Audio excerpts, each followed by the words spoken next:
ঝড়ের মাস বৈশাখ।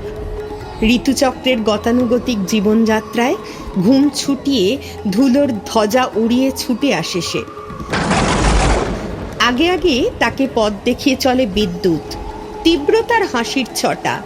পিছনে পিছনে হাঁটে বজ্র, পিঠে তার দারুণ দুন্ধুভি।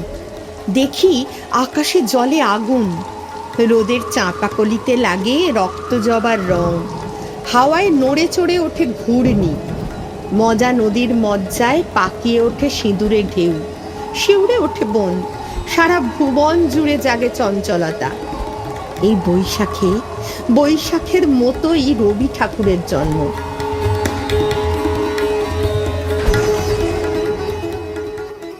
সোনার আশ্বিনে নয়, হিমের রাতের অঘ্রাণে নয়, ফুল রাঙানো ফাগুনে নয়, এই খর ক্ষিপ্র বৈশাখেই তাঁর জন্ম। এই খ্যাপা বৈশাখের গৈরিক তিলক দিয়ে সাজানো তার জন্মদিনের ললাট। বৈশাখে প্রকৃতির নতুন জন্ম, আমাদেরও নতুন জন্ম এই বৈশাখে, 25শে বৈশাখে, রবি ঠাকুরের জন্মদিনে। দেখতে হয় না ক্যালেন্ডার, জিজ্ঞেস করতে হয় না তারিখটা কবে। আগে থেকেই বুকের মধ্যে সাড়া, 25শে বৈশাখ আসছে, রবি ঠাকুরের জন্মদিন।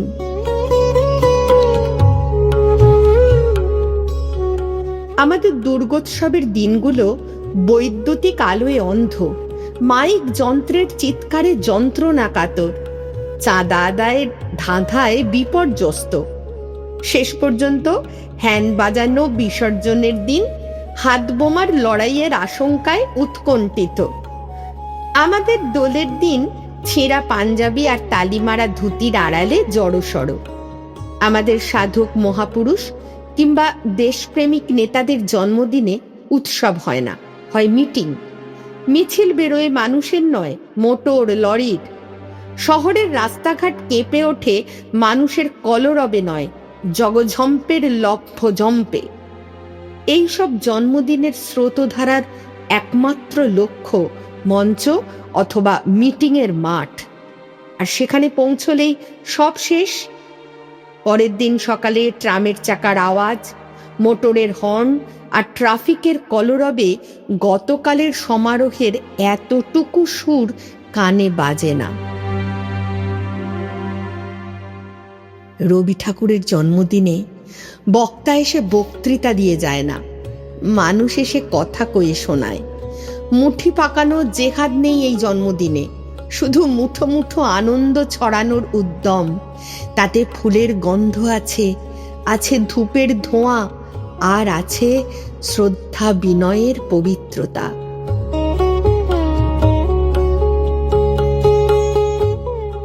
মিটিংয়ের মাঠ এড়িয়ে কলকাতা শহরের অলিগলি, বড় রাস্তা, ক্লাব, লাইব্রেরি পার হয়ে রেল লাইনের ধার ধরে আমবাগানের ছায়া, নারকেল গাছের মর্মর, লাউয়ের ভাড়ায় শালিক পাখির জটলা, পুকুরের জলের রূপলে ঢেউ আর দিগন্ত ছোঁয়া মাঠের ভেতর দিয়ে গ্রামান্তে ছড়িয়ে পড়ে এই উৎসব। বাজে জন্মদিনের শাঁখ। একদিন নয়, দুদিন নয়, এক সপ্তাহেরও বেশি, এক পক্ষ ধরে চলে এই উৎসব। খবরের কাগজে প্রায় 1 মাস ধরে ছাপা হয়েও তার খবর শেষ হয় না। গ্রামের কথাই বলি, যেখানে এখনো খবরের কাগজের পত্রমর্মর শোনা যায়নি, যেখানে দুর্গোৎসব ছাড়া পুজো নেই, নেই গাজন ছাড়া পার্বণ, যেখানে সরস্বতী পুজো ছাড়া চাঁদা তুলে হইচই জমে না, রামায়ণ মহাভারত আর দাশু রায়ের পাঁচালী ছাড়া কবিতা বোঝে না, রামপ্রসাদী বাউল, কীর্তন আর সিনেমার গান ছাড়া গান নেই, সেই রকম গাঁয়েও রবি ঠাকুরের জন্মদিনে উৎসব হয়। অবস্থাপন্ন ঘরের বউরা শখ করে কেনা শাড়ি বার করে দেয় স্টেজ বাঁধার জন্যে। হাওয়ার একটা ঝটকায় বাঁশের গাঁটে লেগে ছিঁড়ে যাবে জেনেও দেয়। যে চাষি বরজ বাঁধবে বলে নতুন বাঁশ কিনে রেখেছে, তাকে চাইলেই সে বাঁশ বয়ে দিয়ে যায় নিজের কাঁধে। 5 বাড়ির তক্তপোষ জড়ো করে তৈরি হয় মঞ্চ, বিছানার চাদর জুড়ে জুড়ে পর্দা। কোথা থেকে কে যেন জোগাড় করে আনে রবি ঠাকুরের এতটুকু একটা বাঁধানো ছবি। কুরচি ফুলের মালার তলায় খানিক পরেই জবিকানা যায় হারিয়ে। ফুল পাড়তে গিয়ে গাছের ডাল থেকে পড়ে, হাড় ভাঙে। বুনো ফল খেয়ে ভিড়মি লাগে। বক্সিদের ফলের বাগানে মার খায় বিস্তর, জাম খায় আরো অনেক বেশি। হেলে সাপ ভরে রাখে মাস্টারের ডেস্কে, কোলা ব্যাং পোষে খোঁটা পোঁচার গর্তে। এইসব পাড়া জ্বালানো ছেলের পাল এসে জড়ো হয় সেই দিন। পেট্রোম্যাক্সের আলোয় ঝলমল করে ওঠে তাদের কচি কাঁচা দুষ্টু মুখগুলো। বছরে একটা দিনের জন্যে তারা নতুন হয়ে যায়। কেউ বুকে হাত বেঁধে বীরপুরুষ, কেউ মাকে লুকিয়ে চাঁপার ডালে ফুটে ওঠা শিশু ভোলানাথ, কেউ সোনাত্তরীর যাত্রী। উজ্জ্বল শ্যামবর্ণ গলায় পুঁতির হার, পুতুল খেলা ছেড়ে সবে রঙিন শাড়ি ধরেছে।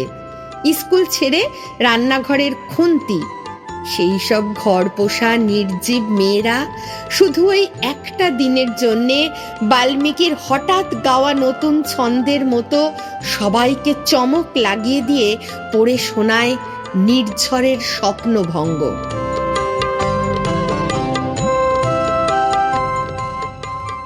রাজার দুলাল ঘরের সম্মুখ পথ দিয়ে চলে যাওয়ার ব্যথায় কারো কারো কণ্ঠস্বর কেঁপে ওঠে গাছের পাতার মতো শিরশিরিয়ে। বেপাড়ার গার্লস স্কুলের মাস্টার বেসুরো গলায় ঐকতানে গিয়ে শোনায় রবীন্দ্রসঙ্গীত। উৎসব শেষ হয়ে যাবার পর তবু অনেক দিন ধরে ঘরে বাইরে স্কুলে অন্তঃপুরে তারই কলি গলায় গলায় ঘুরে বেড়ায়। এখন তুফান উঠুক বাতাস ছুটুক ফিরবো না কো আর। কেউ গায় আপন বুকের পাঁজর জ্বালিয়ে নিয়ে। বাড়ির বৌঝিদের কাছ থেকে বায়না আসে তাদের সেলাইয়ের কাপড়ে রবি ঠাকুরের কবিতা লিখে দিতে হবে। কি লিখবো? কোন কবিতার কি লাইন? ভয় নাই ওরে ভয় নাই। কাপড়ের ওপর লিখে দেওয়া হয় কবিতা। চারপাশে নীল লালে সবুজে হলুদে রঙিন ফুলের আলপনা। মাঝখানে খয়েরি সুতোয় রোজ দুপুরে না ঘুমোনো চোখে কাজের ক্লান্ত অবসরে বোনা হয়ে চলেছে সেই 4টে লাইন। উদয়ের পথে শুনিকার বাণী। শুধু কি সূচি কাজে? না, জন্মদিনের পর আমাদের মনেও এমনি নানা রঙের সুতোয় বোনা হয়ে চলেছে রবি ঠাকুরের লেখা। জন্মদিনের পরও জন্মদিন ফুরোয় না। রোজই তাঁর জন্মদিন, 25শে বৈশাখ রোজই।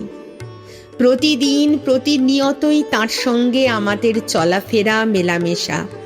আমাদের হাতের লেখা রবি ঠাকুরের, কথা বলার ভাষা রবি ঠাকুরের, আমাদের প্রেমের চিঠিতে রবি ঠাকুর, পরীক্ষার খাতায় রবি ঠাকুর, আমাদের গভীর আনন্দ অথবা গোপন ব্যথার গান রবি ঠাকুরের, আমাদের সরস্বতীর সাধনায় রবি ঠাকুর, লক্ষ্মী ছাড়া হবার বাসনায় রবি ঠাকুর, স্বদেশকে চোখের দৃষ্টি করে রাখার জাতীয়তাবাদ রবি ঠাকুরের, বিদেশকে চোখের সামনে দৃষ্টান্ত করে রাখার আন্তর্জাতিকতা রবি ঠাকুরের, আমাদের সংস্কৃতিকে মাটির কাছাকাছি এগিয়ে নিয়ে যাওয়ার সংকল্পে রবি ঠাকুর, আমাদের সভ্যতাকে দানবের হাত থেকে ছিনিয়ে নেওয়ার সংগ্রামে রবি ঠাকুর। আকাশে মাটিতে মনে এত যে বৃষ্টি পড়ে তার ছন্দ রবি ঠাকুরের, এত ফুল ফোটে তার গন্ধ রবি ঠাকুরের। তাই প্রতিদিনই তাঁর জন্ম, কোনো দিনই মৃত্যু নেই। কালের কালা পাহাড় এসে ভারতবর্ষ থেকে কোনো দিন সমস্ত ঠাকুরের পুজোর প্রদীপ নিভিয়ে দিয়ে যায় যদি, তবু একটি ঠাকুরের বেদি চিরকাল থাকবে মাটির সঙ্গে গাঁথা। কোন ঠাকুর? রবি ঠাকুর, রবি ঠাকুর, রবি ঠাকুর।